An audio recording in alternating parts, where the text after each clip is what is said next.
The night was loud with clinking glasses and soft jazz floating through the restaurant air. People laughed, toasts were made, and the staff moved like shadows, polished, quick, invisible.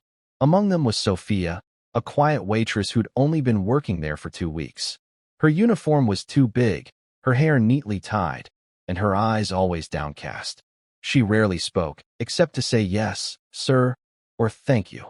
But that night, someone noticed her, someone who shouldn't have. Mr. Cole, the restaurant manager, had a reputation. He ran a tight ship, but behind his smooth voice and fake smiles, everyone knew what he was.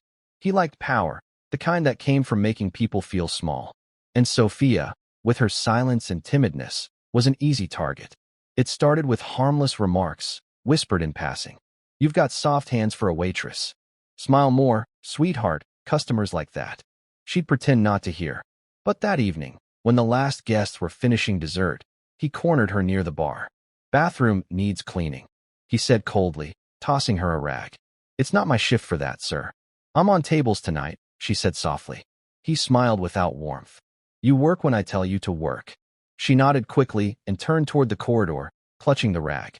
But before she could step inside, his hand gripped her arm, tight. "I said now," he hissed, dragging her toward the back hall. Her breath caught. "Please, you're hurting me." That's when a glass shattered. The sound came from a table nearby, table 7, the most expensive table in the restaurant. Every waiter froze. The guests turned their heads. The man who stood from that table wasn't someone you'd forget. Dark tailored suit, cold measured eyes. The kind of man who didn't raise his voice because the world already listened when he spoke. Everyone knew his face, even if no one said his name out loud. Vincenzo Marino. The silent investor behind half the city's luxury businesses. The kind of man who didn't file complaints, he erased problems. And he had been watching. The entire room went quiet as his voice cut through the air like a blade. "Let her go." Cole froze, still gripping Sofia's wrist. "Sir, this isn't." "I said," Vincenzo repeated, his tone low, dangerous. "Let her go." Cole released her instantly, stepping back, his face draining of color. Sofia stumbled, steadying herself on the wall. Vincenzo took a step closer, eyes sharp enough to pierce through every lie Cole could think of. "Is that how you treat your staff?" he asked. "And no, sir." She wasn't listening. "Then you speak," Vincenzo said softly, not drag. He turned towards Sofia, his expression softening. "Go to the kitchen, sign out, and wait for me outside." She hesitated. "Sir, that's not a request." She nodded and hurried off, her hands trembling. When she was gone, Vincenzo faced the manager again. The air felt heavy, like before a storm. "What's your name?" "Cole," the manager stammered. "Not anymore," Vincenzo said quietly. 2 men in black suits appeared near the door, as if they had been waiting for a signal that only he could give. "Make sure he understands what respect means," Vincenzo said calmly. Cole tried to speak, but one look from Vincenzo silenced him. The men led him away through the back exit, their expressions cold and professional. By morning, Cole was gone. No one knew where. The next day, Sofia returned to the restaurant, unsure if she even had a job anymore. The hostess looked at her nervously before saying, "Mr. Marino's waiting for you in the office." She swallowed hard and walked inside. Vincenzo sat behind the desk, reviewing a file. He looked up when she entered. "Sit." She obeyed, her heart pounding. "You shouldn't have come back," he said quietly. "You don't owe this place anything." "I need the job," she whispered. "For my little brother. He's 12. I can't just leave." He studied her for a long moment. Then, to her surprise, he smiled slightly. "You've got courage. More than most in this room ever will." He slid a paper toward her. "This is a new contract. You'll work here, but not as a waitress. You'll oversee the staff schedule and training. A supervisor position." Her eyes widened. "Sir, I don't have experience." "I didn't ask about experience. I asked for integrity. You proved you have that." Tears welled in her eyes, but she blinked them back. "Thank you." He nodded once. "And Sofia," he added as she stood to leave, "if anyone ever lays a hand on you again, you call me directly." "Yes, sir," she whispered. Months passed, and the restaurant transformed. The staff worked in peace. The atmosphere softened, and word quietly spread through the city that Vincenzo Marino had a new favorite restaurant. Every Friday, he sat at table 7. Same seat, same order, And when the night grew quiet, he'd glance toward the bar, where Sofia stood overseeing the team with calm authority. She never spoke much, but her eyes carried confidence now, the kind that comes from surviving what was meant to break you. One evening, as she passed by his table, he said without looking up, "Good work tonight." "Thank you," she said softly. He looked up then, meeting her eyes for a brief, steady moment. "You remind me of someone I used to know." She was quiet, too, but when she spoke, people listened. Sofia smiled faintly. "Maybe I'll learn to be like her someday." Vincenzo's lips curved slightly. "You already are."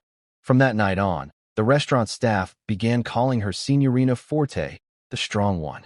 And though no one ever saw Cole again, everyone in that place remembered what happened the night a shy waitress was dragged toward a bathroom, only for a mafia boss to stand up and remind the world that even the smallest voice deserved to be heard. The dinner rush was over, and the restaurant had fallen into that soft, tired quiet that only came after hours of smiling through exhaustion. Chairs were being stacked, the lights had dimmed to half their brightness, and the smell of roasted garlic still lingered in the air. Sofia was wiping down the bar counter, moving slowly, her wrists aching from carrying trays all night. She didn't mind the work. It was honest, predictable. What she did mind was the way Mr. Cole, the manager, had been watching her all evening again, eyes that lingered too long, words that carried weight even when he smiled. She tried to avoid him, but that night, fate didn't give her the chance. "Hey, you," he called from the corridor near the kitchen. "Need to talk to you." She froze. "Sir, my shift's over. I was just cleaning up." "Then you've got time." The other waiters looked away. Everyone knew how Cole treated new girls, but no one wanted to get involved. The last waitress who had complained had been transferred to another location overnight and never came back. Sofia followed him quietly down the corridor, clutching her apron, her heartbeat echoing in her ears. He stopped near the staff restroom and leaned against the doorframe. "You think you're too good for the others?" he asked, his voice calm but sharp. "No, sir. You barely talk. Don't even smile at customers unless I tell you. That's not how we do things here." "I'm just trying to work," she said softly. He stepped closer, then learned to follow directions. Before she could step back, his hand gripped her arm. Hard. "Come inside. We're going to have a little talk about respect." Her eyes widened. "Please let go." "I didn't." He yanked her toward the restroom. Then a deep voice cut through the hall like thunder. "Let her go." Cole froze. The grip on her arm loosened instantly. From the shadows near the kitchen entrance, a tall man stepped into the light. Luca Moretti. He wasn't supposed to be there. Everyone in the city knew his face, the quiet, dangerous kind of power that never needed to announce itself. The Moretti family owned half the clubs, shipping lines, and high-end restaurants in the district. And this one, though no one admitted it, was under his silent protection. Cole stammered, "Sir, Mr. Moretti, I didn't realize." Luca's eyes flicked down to Sofia's trembling wrist. "You didn't realize you were touching one of my staff like garbage?" "It's not what it looked like," Cole said quickly. She was being difficult." Luca took a slow step forward. He didn't raise his voice. He didn't need to. "So you thought dragging her would fix that?" Cole's mouth opened, but nothing came out. Luca looked at Sofia. "You okay?" She nodded shakily. "I'm fine." He turned back to Cole, his voice dropping to a near whisper. "No, she's not. Because you put your hands on her. And I don't like men who forget how to treat women." Two men appeared behind Luca, silent as shadows. Cole's breath caught. "Get him out of my sight," Luca said.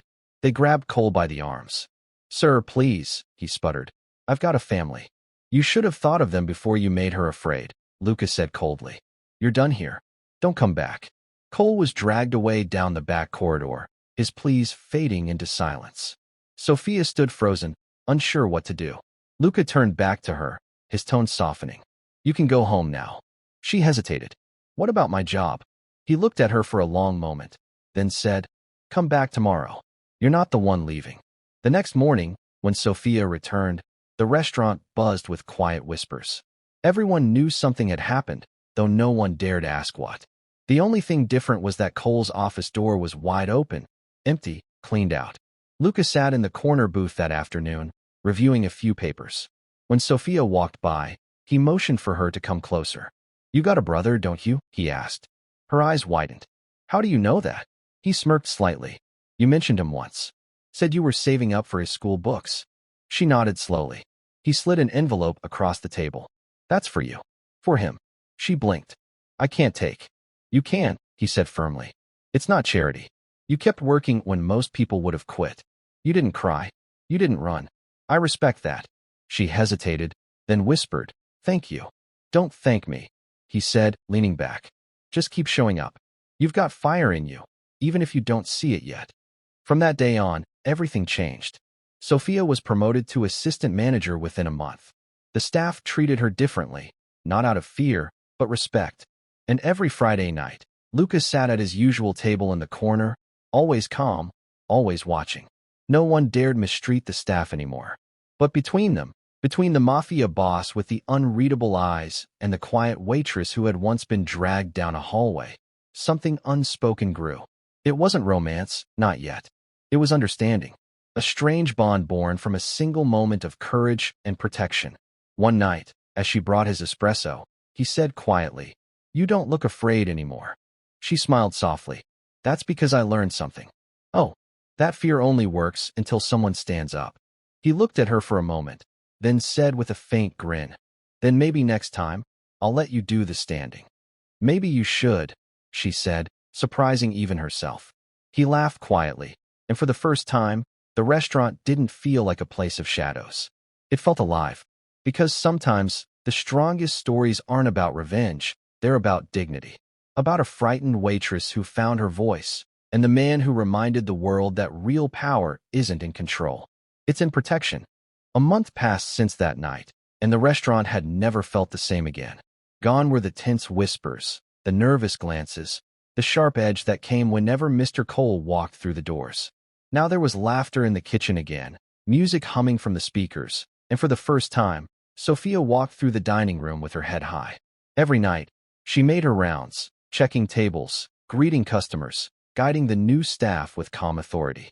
No one could have guessed that she had once been the shy girl who avoided eye contact, the one who worked quietly and prayed not to be noticed. And yet, she knew someone was still noticing. Luca Moretti.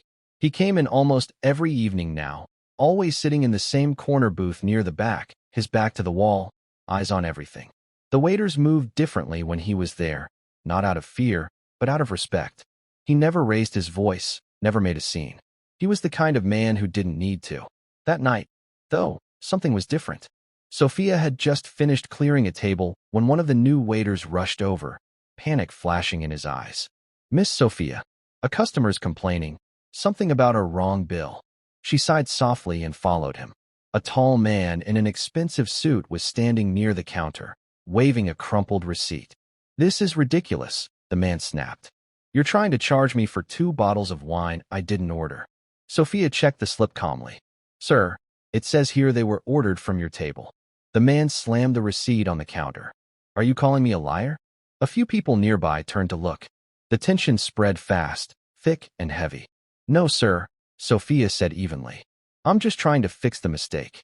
The man leaned in closer. Maybe you should learn how to do your job, sweetheart. That word, sweetheart, made her stomach twist. Before she could respond, a voice came from behind her. She already does. It was Luca. The man froze, his arrogance faltering as he turned toward him. Luca's tone stayed calm, almost polite. Is there a problem here? The man straightened, forcing a laugh. Just a misunderstanding. Luca's gaze didn't waver. Then let's understand it quickly. He turned to Sofia. Was there a mistake? No, she said quietly. He ordered 2 bottles. The staff confirmed it. Luca nodded once, then looked back at the man. Then pay your bill and leave a tip. You don't talk to my people like that. The man's face turned pale. He swallowed, fumbling for his wallet. Of course, Mr. Moretti. Within seconds, he was gone. Sofia stood still, her breath unsteady. You didn't have to do that. Yes, I did, Luca said simply. You stood up once when you were scared. You shouldn't have to do it alone again. She looked up at him, her voice barely above a whisper. Why do you care so much? For the first time, his expression softened in a way she hadn't seen before. Because I used to know someone like you, he said quietly. Someone who worked hard, kept quiet, and thought strength meant staying invisible. She didn't realize until too late that silence doesn't protect you. It buries you. There was a long silence between them. The noise of the restaurant faded until all she could hear was her own heartbeat. Sofia finally spoke. She's gone. He nodded once. My sister. She worked in a place just like this one. Someone hurt her. I wasn't there to stop it.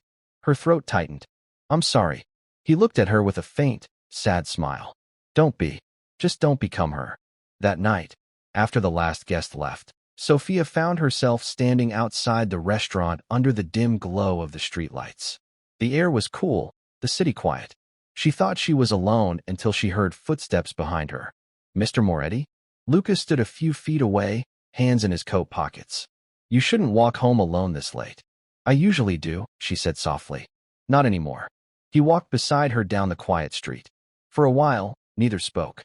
The silence wasn't awkward, it was safe.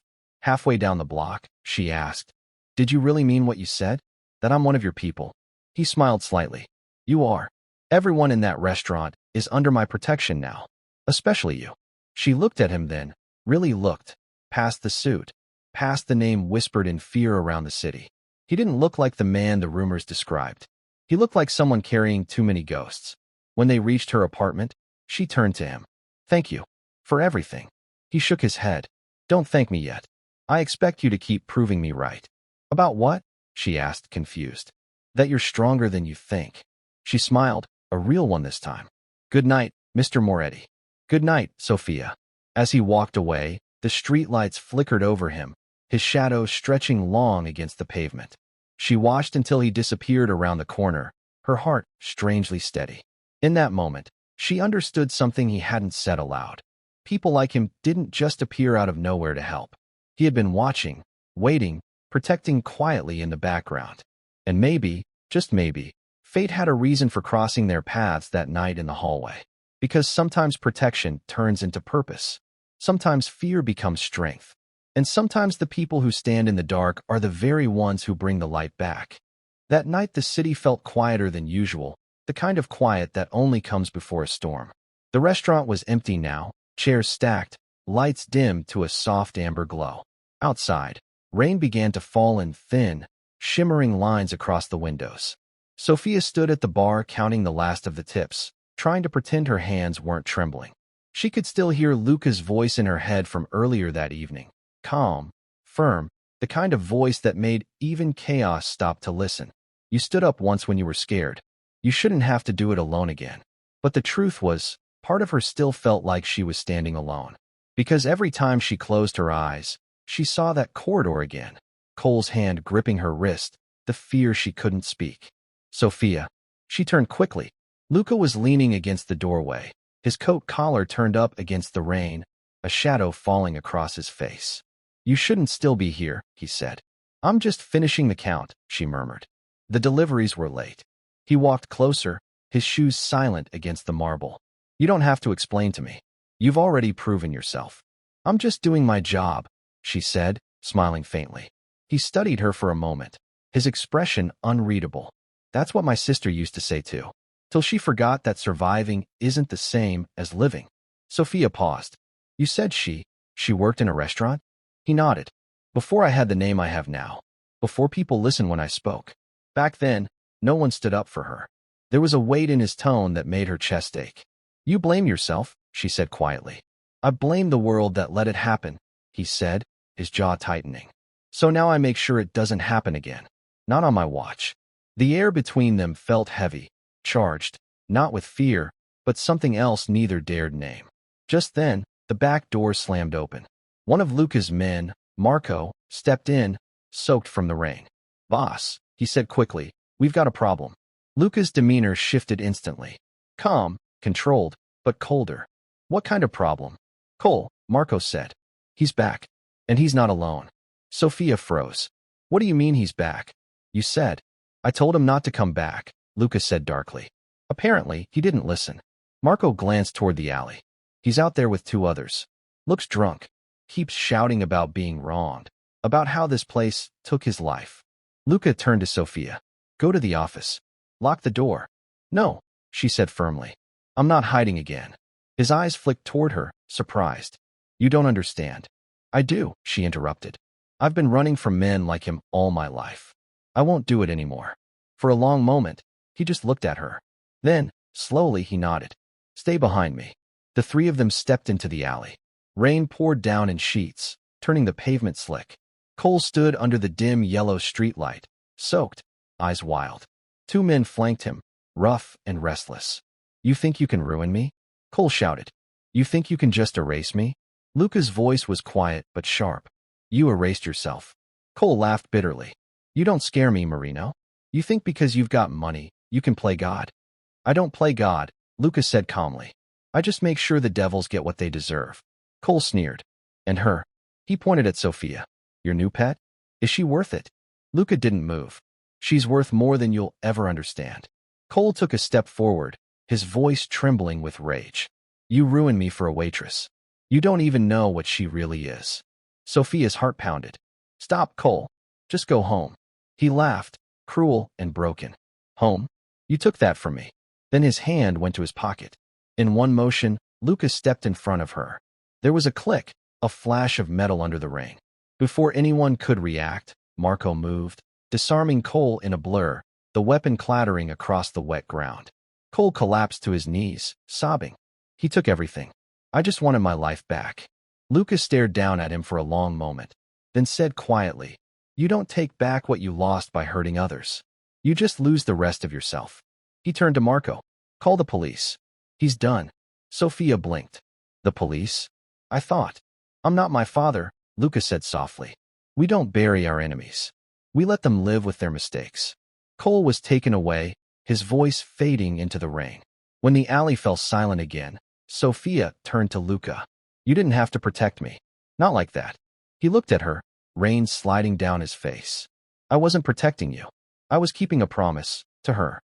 To my sister. You just happened to remind me of who I used to be before all this. She stepped closer, her voice steady. Then maybe it's time you remember what kind of man you still are. For the first time, his expression softened, not the calculating calm of a mafia boss, but the quiet relief of a man who'd finally laid something to rest. Go home, Sofia, he said gently. You've done enough for tonight. She hesitated. Will you be okay? He smiled faintly. I've been worse. But for the first time in a long time, I think I'll be fine. As she walked away, she looked back once.